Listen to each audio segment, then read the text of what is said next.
Seorang siswi di Surabaya layak dicontoh karena mengelola puluhan ton sampah organik. Meski angka itu jauh dari beban sampah di kota Surabaya yang mencapai 1.600 ton per hari, namun apa yang dilakukan Evelyn memiliki dampak besar karena setidaknya puluhan ton sampah organik tidak berakhir di tempat pembuangan akhir.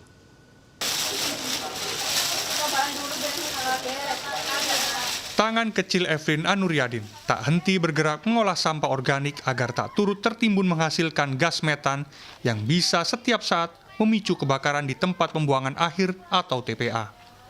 Evelyn bergiat dalam Zero Organic Waste dengan membudidayakan maggot atau larva dari Black Soldier Fly atau BSF.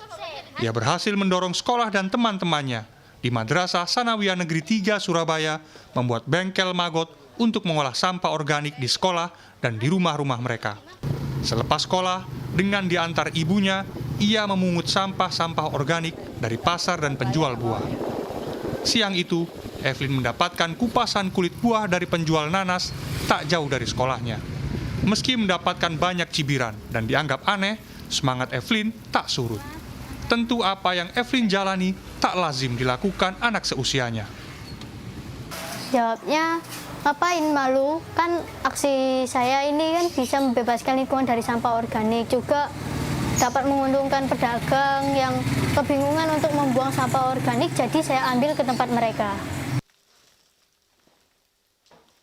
Setibanya di rumah, sampah organik itu langsung ia bawa ke lantai 2 rumahnya yang menjadi tempat budidaya maggot. Siang itu, ia mendapatkan 25 kg sampah organik. Evelyn rutin mencatat berapa sampah organik yang ia pungut setiap harinya. Sampah organik itu menjadi makanan bagi maggot peliharaannya.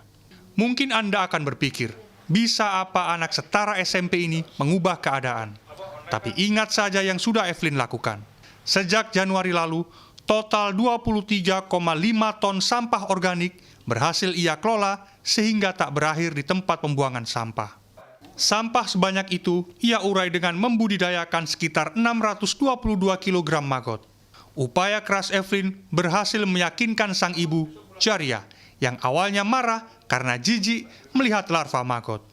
Kini Jarialah yang menjadi teman setia Evelyn.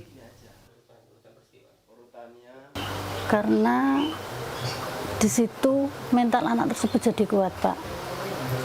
Dapat nyinyiran dari orang banyak, juga dapat ejekan dari teman-teman. Akhirnya dia akan menjadi kuat. Akhirnya sampai sekarang bertahan dan rencananya juga berlanjut menjadi proyek yang berkelanjutan. Dari aksi peduli lingkungan ini, Evelyn berhasil mencukupi kebutuhan sekolahnya sendiri. Di halaman rumahnya yang sempit, ia beternak lele dengan pakan maggot. Lele itu lantas ia jual. Residu pakan maggot yang bisa digunakan untuk kompos dan pupuk organik juga ia jual membantu ekonomi keluarga. Berbagai penghargaan ia dapatkan dari aktivitasnya peduli terhadap lingkungan. Tetapi yang paling Evelyn harapkan, langkahnya bisa diikuti orang-orang sekitarnya, termasuk teman-teman sekolah.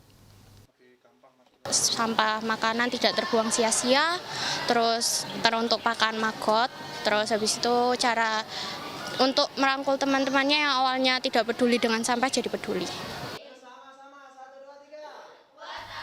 Evelyn memang masih setara SMP, tapi kini ia dipercaya mendampingi sejumlah kampung untuk mempopulerkan Zero Organic Waste melalui budidaya maggot. Di saat banyak orang masih berbicara tentang efek rumah kaca dan dampak bagi perubahan iklim, Evelyn bahkan sudah jauh melangkah dari dalam rumahnya yang sederhana di sebuah perkampungan padat penduduk di kawasan Nginden, Surabaya. Miftah Farid, Miki Peresia, Surabaya, Jawa Timur.